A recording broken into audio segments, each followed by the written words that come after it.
Salam meni hormatly adamlar. Garaşdan baky bir tarap yurdumuzdaky täzelikler kemim habarlar bilen taşdyrýan Watan habarlar gepleşmede başlaýar.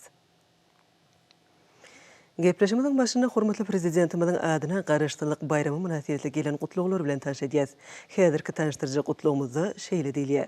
Onuň al hedireti Türkmenistanyň prezidenti Jenap Gurbanoğlu Berdimuhammedow. Siziň al hediretiňizi we Türkmenistanyň halkyny ýurdumyzyň garaşdyrlygynyň 29 ýyllyk münasibetli tüýsürek togutlaýan Türkmen döwletiniň garaşsyz ösüşiniň ilkinji günlerinden başlap dowladdaşyr goňşulary bolan Iran Islam Respublikasy we Türkmenistan hoşniyetli goňşuçylyk gatnaşyklarynyň ýokary derejesine görkezýärler. Iki ýurdun syýasy, ykdysady we medeni gatnaşyklaryny mundan beýlegem ösürmek üçin umumy taglalarymyz arkaly biziň baý medeni we taryhy tejribemiziň artjykdygyna inanýan. Beýik bir bardan siziň al-hediretiňizde berk jan saglyk hemem üstünlikler Türkmenistan halkyna bolsa bagyt we awadançylyk arzu edýän Hasan Ruhani, Iran Islam Respublikasynyň prezidenti. Botlada şeýle sözler bar. Onuň al-hedireti Türkmenistanyň prezidenti Jenap Gurbanoğlu Berdimuhammedow. Hormatly Gurbanoğlu Melikulowyç, Türkmenistanyň garaşdyrlyk güni münasibetli tüýsürekden gutluglarmy we iň gowy arzuwlarymy kabul etmeňizi haýyş edýän. Ermenistanyň hemem Türkmenistanyň halklarynyň köp ýyllyň dowamyna kemale gelen dostluk we özara düşünmek gatnaşyklary iki tarap bilen hyzmatdaşlygyny ösdürmek hemem mundan beýlegen puwtalandyrmak üçin berk binýat bolup durýar. Köp taraply düzümleň çäklerini Ermeni, Türkmen döwletara gatnaşyklarynyň hemem netijeli hyzmatdaşlygyny ösdürmeginiň şeýle-de işçiň iki tarap bilen ara gatnaşyklaryň mundan beýlegem halklarymyzyň behidine dürli ulgamlarda mümkinçiliklerin açylmagyna hemem özara behidli taslamlary durmuşa geçirmäge ýardam etjekdigine inanýan. Hormatly Gurbanoğlu Melikulowyç, size berk jan saglyk we awadançylyk Türkmenistanyň dostlukly halkyna bolsa parahatçylyk hemem rowaşlyk arzu edýän. Tüýsürekden hormatlamak bilen Armen Sarkisyan, Ermenistan Respublikasynyň prezidenti. Botlada şeýle diýilýär, onuň al-hedireti Türkmenistanyň prezidenti Jenap Gurbanoğlu Berdimuhammedow. Siziň al-hediretiňiz Türkmenistanyň garaşdyrlyk güni münasibetli sizi we Türkmenistanlary gutlaýan. Hemme adamlaryň parahatçylykda we dogonluk raýdaşlygyna ýaşamagyny, hemem siziň milletiňiz üçin beýik taňrynyň alkyşyny dileg edýän Rim papasy Fransisk.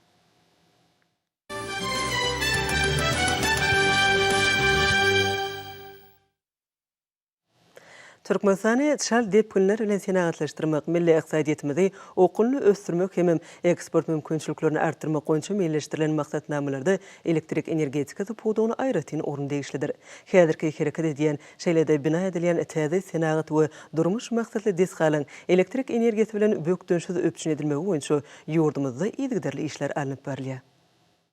Amala şarlayan işlen çäklerini sevitlerde häzirki zaman gaz turbina elektrik stansiýalary, elektrik geçirjileri, paýlaýjy kiçi elektrik beketleri gurulýar.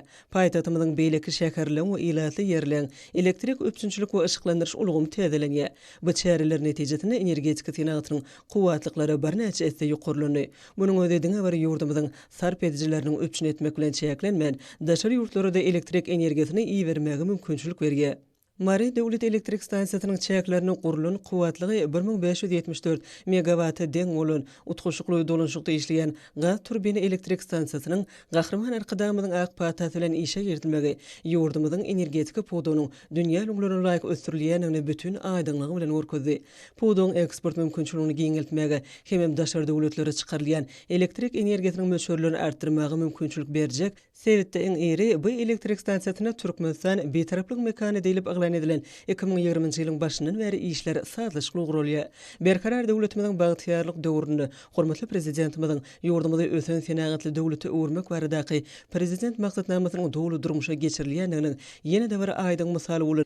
Bu iri elektrik stansiýasyny dünýäniň ösen döwletleriniň önüm önürjiläriniň, Amerikanyň Birleşen Ştatlarynyň dünýä beli General Electric, Germaniýanyň Siemens, Türkiýanyň Çalyk Enerji kompaniýalarynyň we beýlekileň häzirki zaman energetik ulgamynyň iň kemil tehnologiýaly enjamlary oturdulypdyr. Beýleki uğurdaş elektrik stansiýalardan tabatlykda bu desgada ýakylan gazyň hasabyna buğ turbinasy işledilýär. Munyň özi howa giňişligine zaňylýan gyzgynlygyň hasabyna buğ turbinasyny işledip elektrik energiýasyny öňürmek mümkinçilik berýär. Bu bolsa ekologiýanyň arasy bolmagyny öpçün etmekde de uly ähmiýete eýedir. Utguşykly dolanşykda işleýän bu desganyň beýleki elektrik stansiýalardan ýene-de bir tapawdy ul döwür waplaşdyrylandyr we oň ähli enjamlary kompýuterler ulgamyny birikdirilendir. Täze elektrik stansiýasynyň işe girilmegi bilen bu ýerde 150 adama täze iş orunlary döredildi. Ýaş hunärmenler dezhanyň enjamlaryny dolandyrmagy puhta özleşdirdiler. Täze stansiýanyň gurulşyna iş alyp baran kompaniýalaryň wekilleri ýaş hunärmenleri hut şu ýerde hunär okuwlaryny geçirip dezhanyň önümçilik bölümlerine we beýleki kömekçi dezhanlaryny oturdulan enjamlaryň tiltimlerini öwretdiler. Hunärmenleriň aýtmaklaryna görä Mari döwlet elektrik stansiýasynyň çäkleriniň gurulan kuwatlygy 1574 megawatt bolan utguşukly dolanşykda işleýän gaz turbina elektrik stansiýasy taslamy kuwatlygyna çykanda bu ýerde her ýyly 12 milliard kilowatt sagada çenli elektrik energiýasy öňürler. Bu öňürleýän elektrik energiýasynyň bir bölegini goňşy döwletlere eksport etmek mümkinçilik dörer. Türkmenistanyň prezidentiniň ýurdumyzda 2019-2025 ýyllarda durmuş ykdysadydan ösürmek maksatnamasynda döwletimiziň ykdysadyýatynyň esasy pudoklarynyň biri bolan elektrik energetika ulgamyny ösürmegiň aýdym wezipelerini döwletimiziň ösüşli, özgörüşli geljegine nazarlayan bu maksatnamada ýurdumyzda öňürleýän elektrik energiýasyny daşary ýurtlary iýerbermek täze ugurlar kesitlenilýär.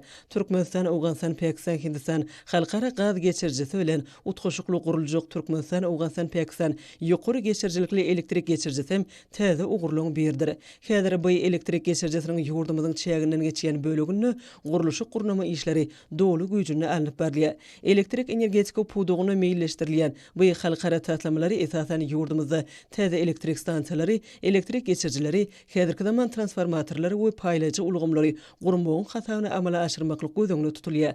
Döwletimizde öňürilýän elektrik energiýasyny daşary bazarlara çykarmakda Mari döwlet elektrik stansiýasynyň çäklerini gurulan utguşukly dolanşykda işleýän gaz turbina elektrik stansiýasyna da möhüm orun degişlidir. Mari döwlet elektrik stansiýasyna häzir her gije gündüz öňürilýän elektrik energiýasynyň möçüri 40 million kilowatt sagada golaýlýar. Öňürilýän elektrik energiýasynyň belli bir möçüri häzir Özbekistan Respublikasyna şeýledi, Awganistan Islam Respublikasyna, Iran Islam Respublikasyna eksport edilýär. Şeýle häzirki zaman stansiýanyň hunärmenleridir işgärleri Sewitde ýeri iň kämil tehnologiýaly elektrik stansiýany gurduryp beren hormatly prezidentimiziň adyna alkyş sözlerini aýdýarlar.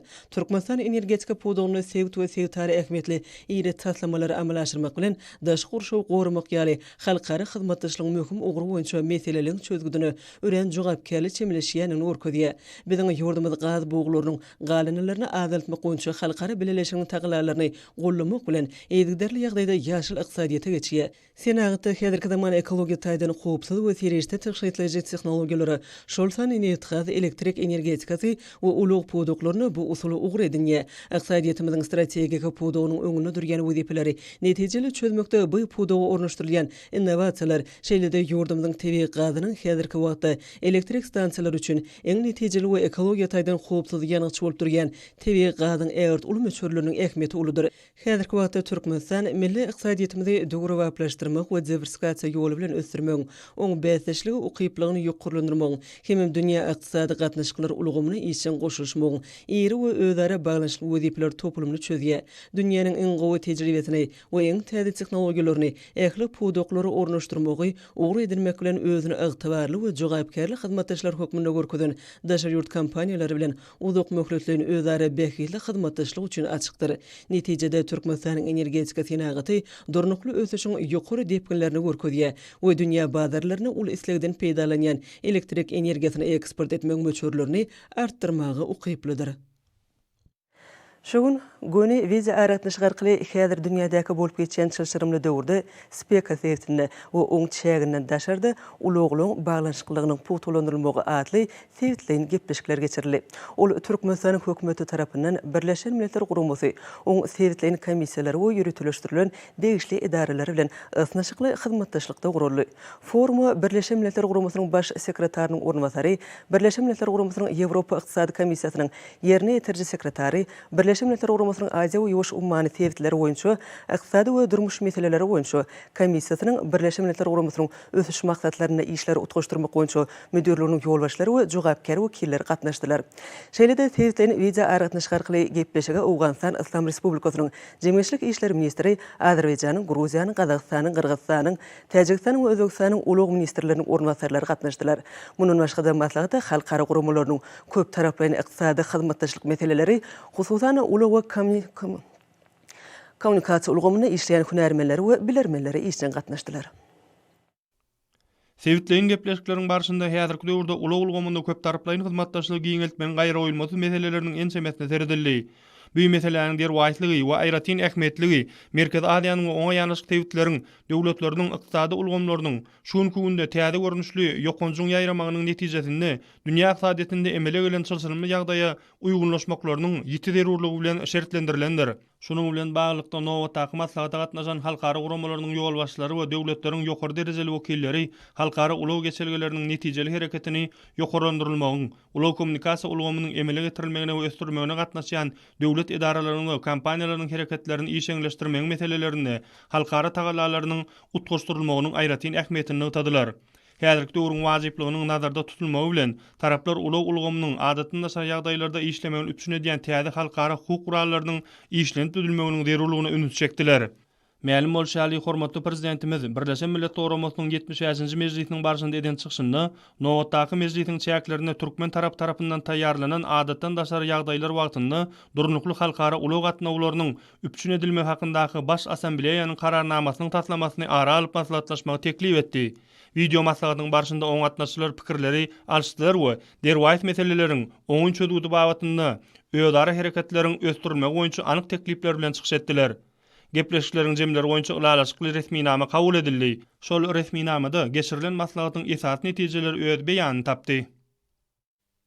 Şeýle Türkmenistanyň we Germaniýa Federatiw Respublikasynyň daşary işler ministrlikleriniň arasynda video aragatnaş arkaly syýasy gepleşikler geçirildi.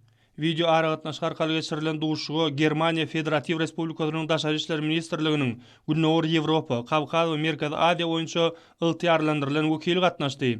Gepleşikler işleň ýagdaýda geçirildi.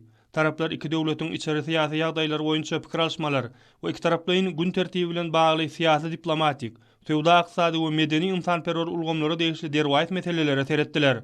Döwlet ara gatnaşyklaryň ösdürilmegine ýardam edýän ýokary derejedäki iki taraplaryň gatnaşyklary işeňleşdirmegiň ähmiýetini ýytaldy.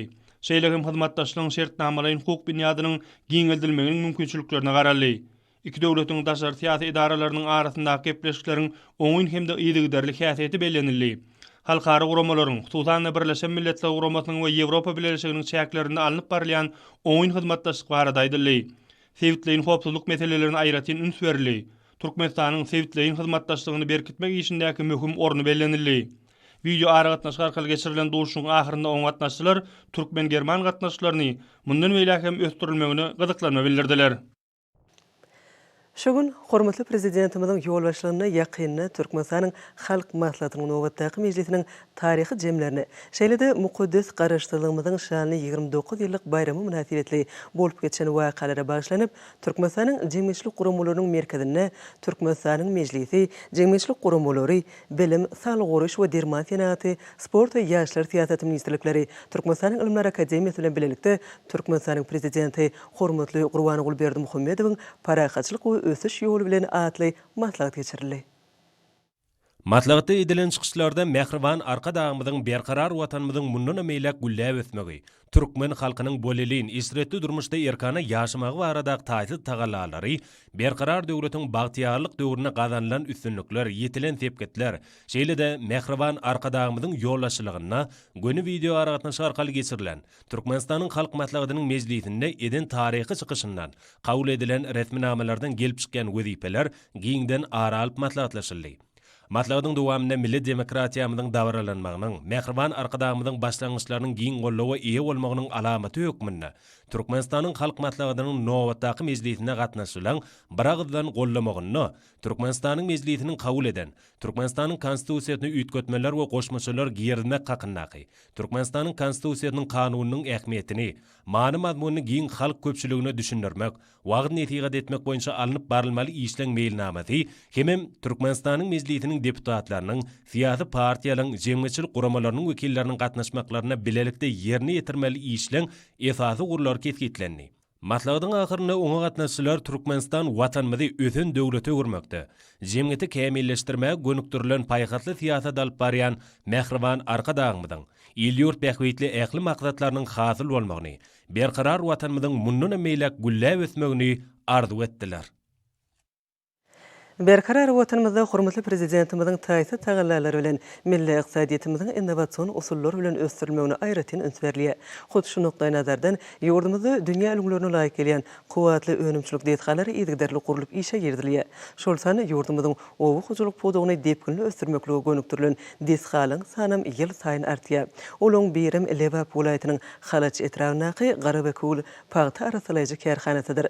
Şu günlerde bu kärhanada gyzgylanyny dowam edýän paýta ýygymynyň täze hasylyny işlemek işleri ýokary depkinne alınıp berilýär. Gahrman arkadamyzyň ak paýtaty bilen işe girdilen bir kuwatly kärhana, tohumluk paýtany gaýtadan işlemeklige ýürütülýär. Oňa welaýatyň paýtasy bagdaýhanlarynyň işiniň ilerlemegine uly orun değişli bolup durýar. Ýagny umum 16 hektardan gowrak meýdan tutýan bir döwrap kärhananyň ýyllyk iş kuwatlygy 40 000 tonna ýokary hilli paýta hasylyny gaýtadan işläp, tohumluk gowuça süýdüni taýýarlamak ukybyna ýedir. Garabekul paýta arasalyjy kärhanasynda mögtüme dol taýýarlyk gelini. Bu ýerde ilkinji günlerden başlap awaltyn hasyly badawat harmanlara çekilip, öz wagtynda kabul edilip, gaýtadan işlemek işleri gyzgylanyny depkinde alınıp barilýar. Kärhanada ýokary öndürjülükli enjamlaryň ornaşdyrylmagy netijesinde önümçilikde ähli işler dol awtomatik usulunda ýerine ýetirilýär. Önümçilikde paýta syýmalyny arasalamak we gowratmak, paýta syýdynyň daşyny süýümden arasalamak, alynan süýümi arasalamak we gaplamak, çigitleri kesele garşy ýörük teserişleri bilen işlemek we olary gaplamak üçin bölümler hereket edýär. Paýtany gaýtadan işlemek ähli tapgyrlary kompýuter tiltimatlary alkaly dolandyrylyp, merkezleşdirilen ulgamlaryň üstü bilen gödäwçilik edilýär. Häzirki wagtda önümçilikde iň bir gyzgylanyň dowam edýän işleriň biri paýta tüýümini taýýarlamakdyr. Bu ýerde taýýarlanan ýokary hilli tüýümler badawat ýarmyzyň çar kunjunda ýerleşýän dokma kärhanalaryna uradylýar. Döwrap kärhana paýta önümlerini saklamakla ýürütülýän ambarlar, ýanym hopdulugynyň kadrlaryny berja etmekle niýetlenen detgalar we beýleki möhüm binalar bilen dol üpsün edilen. Öndürilen önümleriň ýokary hilli bolmagyny gazanmakda her bir önümçilik bölüminde ýörükde barlykany bölümem hereket edýär.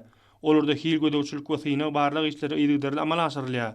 Hormatly prezidentimiziň ýurdumyzyň owuşylyk ulgamyny ösdürmekde we bu pudoň işini hasla kämilleşdirmekde alyp barýan işleriniň durmuşa geçirilen özgertmeleriniň aýdyň beýany bolan büýük kärhanada ýola goýulan işler welaýatyň paýtaçylyk pudogy bilen birlikde ýurdumyzyň ykdysadynyň ösdürilmegine münasip goşunt bolup durýar. Bu ýerde Lebap welaýat polisiýa müdürliginiň ýanyň howpsuzlygy bölüminiň işgärleriniň gatnaşmagyna wagt netigat işlerimi ýygderli geçirilip durulýar. Türkmenistany bir taraplyň mekaniýalynyň uly üstünlügi beslenmegi urunda sallamly goşondyr goşýan kärhananyň ruh bilen iş hünärmenleri şeýle döwrap detgalary ýygderli gurup berýän Gahrman arkadamyda hoşallyklaryny aýdýarlar. Ýurdumyzda berkarar döwletimiziň bagtyarlyk döwrüne telekeçilik ulgamy milli iqtisadiýetimiziň möhüm bölegine urildi. Soňky ýyllarda bu ulgamyň barha işçileşmegi netijesinde telekeçilik işilen meşgul bolýan raýatlaryň sany ýyl saýyn köpelip, eýlatyň gündelik sarp edýän azyk önümleriniň önürüşiniň möçberim barha artýar. Munyň özi bolsa Ahal welaýatynyň Bekerden etrawyna ýerleşýän parasatly daýhan hujulugyny alynıp barýan işleň misalyna da aýdyň görnýär.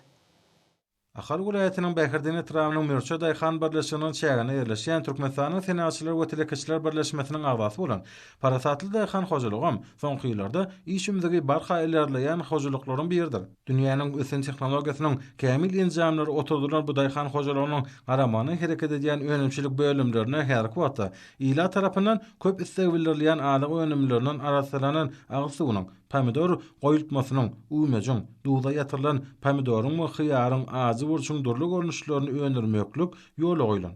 Parasatly daýhan hojulugyna ilatyň köp sarp edýän önümleriniň pomidor goýulmasynyň 350-488 gramlyk we 4 kilogramlyk agramdaky görnüşler taýýarlanyp, olar çüýşe gaplarına gaplanýar. Bir günüň dowamyna ortaça 60 tonna pomidor goýulmasyny önürýän bu hojulugyň önümleri gün saýyn geçkinlik haritlara urilýar. Bu ýerde her günne 10 tonna arasalanan agyrsy we plastik gaplara goýulýar. Hojulukda gaplanýan agyr suwlaryny esasan Mürçe daýhan birleşiginiň çägindäki dik goýularyň suwundan peýdalanylýar. Parasatly daýhan hojulugyny öndürilýän önümler noş harit nyşany bilen adagyp, olarda ähli önümçilik işleri awtomatik usulda dolandyrylýar. Kärhanada döwrap enjamlaşdyrylan hil barlykhanasy amma bu ýerde zähmet çeken hünärmenler kärhanada öndürilýän önümleriň ýokary hil derejesinde bolmagyna ören jogapkäli çemeleşýärler. Kärhanada öndürilen önümler ýurdumyzyň ähli welaýatlarynyň şonuň ýaly paýtagtymyz Aşgabat şäheriniň sarp edijilerini uradylýar. Gelecekde bir ýerde adyk önümleriniň täze görnüşleriniň önümçiligini ýola goýmagam gözüňe tutulýar. Parasatly daýhan hojulugynyň işgärlerine marka batlanýan iş tepkinleri olaryň öz öňlerine goýýan asly maksatlaryna ýetjekdiklerine bolan ynam berkidýär. Türkmenistan'ın prezidentinin yurdumuzda durmuş iqtisadi taýdan ösürmeň maksatnamasynda elatymyzy öz toprağımyzy önürleýän azyk önümleri bilen ygtybarly öpçün etmek iler tutulýan wezipeleň biridir. Soňky ýyllarda bu babatda gowunurjy işleň durmuşa geçirilýänini hemem şowly netijeleň gazanalýanyny bellemek möhümdir. Bu gurda owa senat toplumynyň maksady okulny işler durmuşa geçirilýär. Şondan millet daýhançylyk tejribeleri alymyň soňky gazananlary bilen salyşykly utguşdyrylýar. Bu bolsa gözüňde tutulýan maksatlaryň hasyl bolmagyny öpçün edýär. Bu babatda Daşow vilayatyna durmuşa geçirilýän işler ýürüte bilinmäge degişlidir. Mehriban arkadağımızın taýsy tagalary ula aladalar netijesinde Daşow vilayatyna owa hojalygy pudugy ösüşlüň täze belentliklerine tarap önemli barýa. Berkarar döwletimiziň bagtyarlyk döwrüniň baş maksatlarynyň bir hökmünde ýurdumyzyň elatyny öz toprağymyzda önürleýän azyk önümleri bilen ygtybarly öpçün etmek, şol önümlüň eksport mümkinçiliklerini artdyrmak wezipeleri öňe sürildi. Zähmeti guramagyň we oňa hak tölemegiň, yerleri uzak möhletliň kärenesine bermegiň, yer eýeleri üçin umut iş şertleriniň döredilmeginiň netijesinde bu poduk öz ösüşünün täze belentliklerine çykýar. Şunda biziň ýurdumyzda da hozyň önürleýän möşürleri ýygdarly artýar. Ulayatda ösürüp yetiştirilýän hoz ağaçlarynyň insan saglygy üçin hem peýdarlygyny bellemek gerek. Hoz ağaçynyň mewesinden başlap te onuň yapraklaryna çelne insan bedenine bejerjilik häsiýeti juda uly. Häzirki döwürde lukmançylyk almy, oň turşulygy sağlamak arkaly aşgazaryň işleşini gowlandyrýanyny, demiriň ýetmezçiliginiň öwüzini dowlaýanyny anykladylar. Hoz beýniniň gan damarlarynyň işini sağlamak bilen işçiligini hasam artdyrýar. Oň maňzyny 45-77 götürmeçeligi bolup ol köp dertleň bir emidir. Şeýle uly ähmeti eýe bolan hozy biziň ýurdumyzda köpöltmek barada bagwanlarymyz uly taýlanlar edýärler. Daşowly tejribeli daýhanlar hozyň diňe bir daglyk ýerlerde betmän eýsem, islenik ýerde göwürüp bol hasyl berip bilýänini zähmetleri bilen suwd etdiler.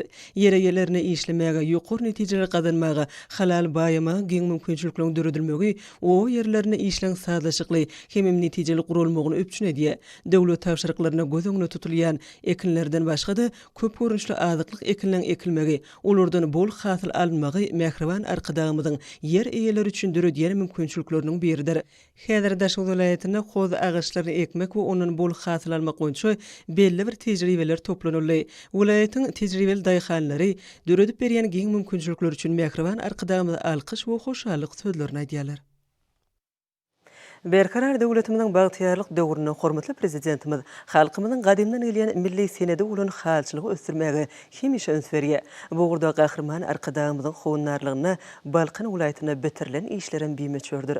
Has dogrusy geçen gysga döwürde welaýatyň Esenigul şäherçesinde 300 orunluk, Serdar şäherine 500 orunluk, Bereketde bolsa 120 orunluk täze çeper halçylyk kärhanalarynyň dawaraly ýagdaýda açylyp işe girdilmegem Türkmeniň bu inçe senedini sunugut derejetine götürmek başarýan Balkanly halçylaryň ruhulentligini hasam arşa götürýär.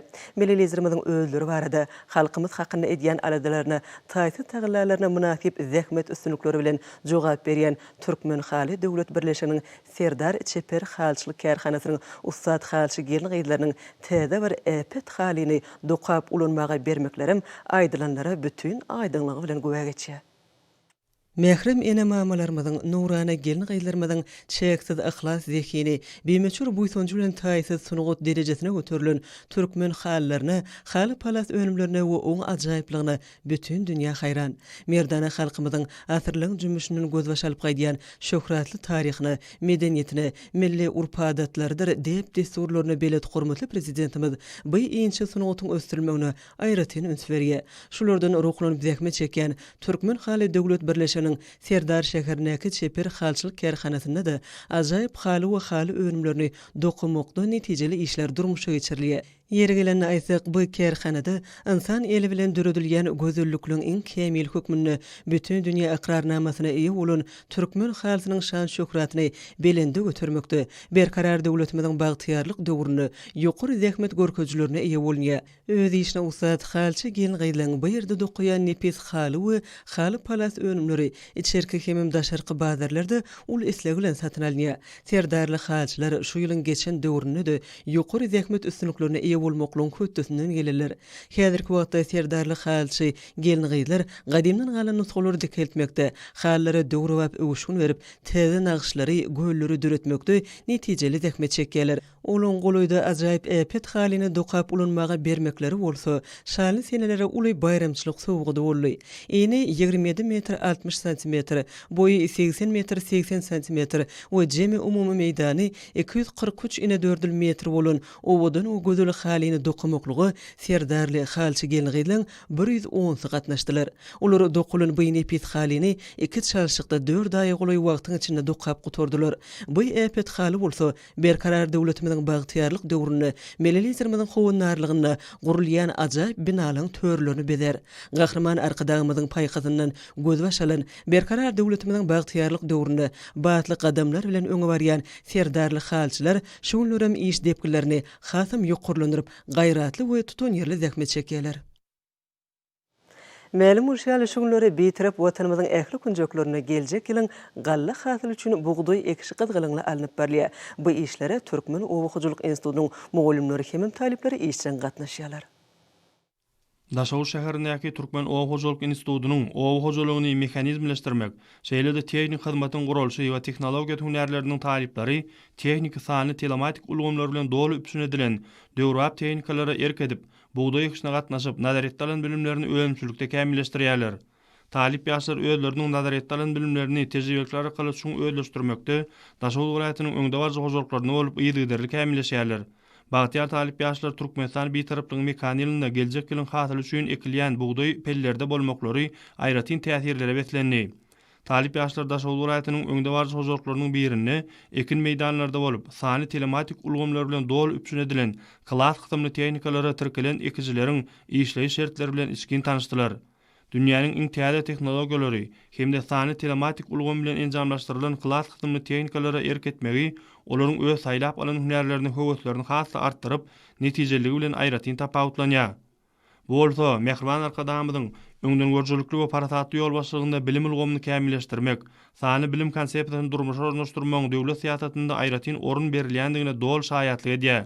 Bu ýerde halipa mugallimler hemde tejribeli mekanizatorlar telematik ulgam bilen dol enjamlaşdyrylan tehnikalarda zähmet çekmekde, mekanizatorlara möhüm orunyň degişligini aýdyp, beýhünäri el almaň inçe tilsimleri barada özleriniň degerli maslahatlaryny berdiler.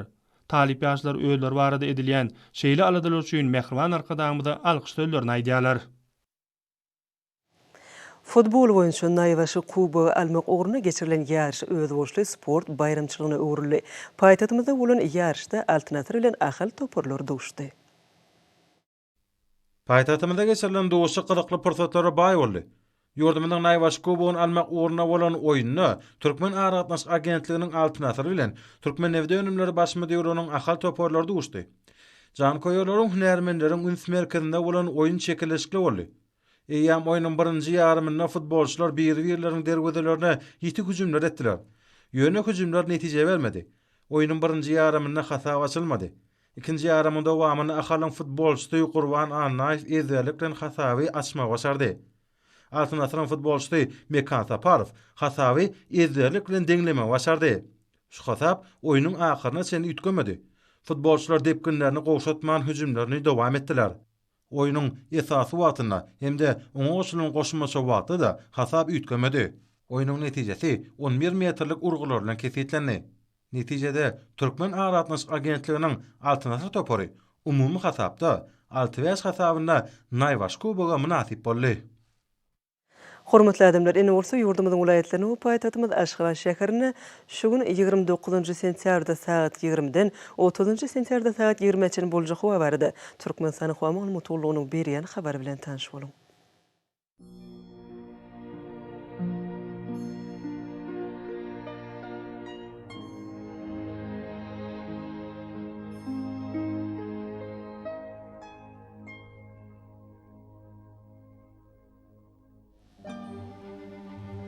Balkan welaýatyna azken bulutly hawa bolup, günordan telesekundda 9-14 metr etýän şemal öter. Hawa gecesiniň 10-15 gradus gündüzine 19-24 gradus maýly bolar.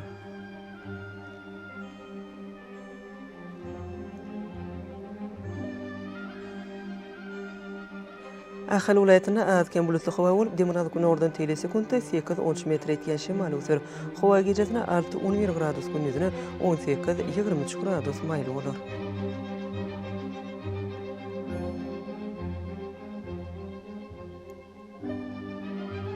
Marı vilayetine azken bulutlu hava bolup Demirağ günordan telesekundda 8-13 metr etken şemal ötür. Hava gecesine 4-9 gradus gündüzüne 19-24 gradus maylı olur.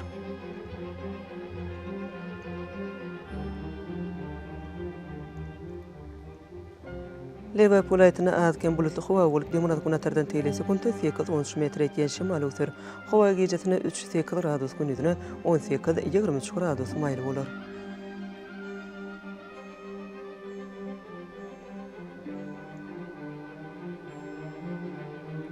Daşoğlu vilayetine azken bulutlu hava bolup Demirağ günordan telesekundda 7-12 metr etken şemal ötür. Hava gecesine 4-9 gradus gündüzüne 17-22 gradus maylı olur.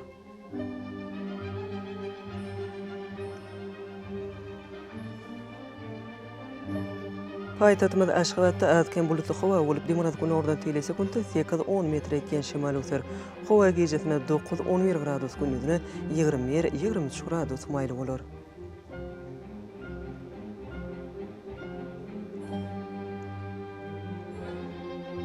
Yurdumuz boýunça sentýabr aýynyň 30-ny magnit hadisasynyň durnuksyz ýagdaýda bolmagyna garaşylýar.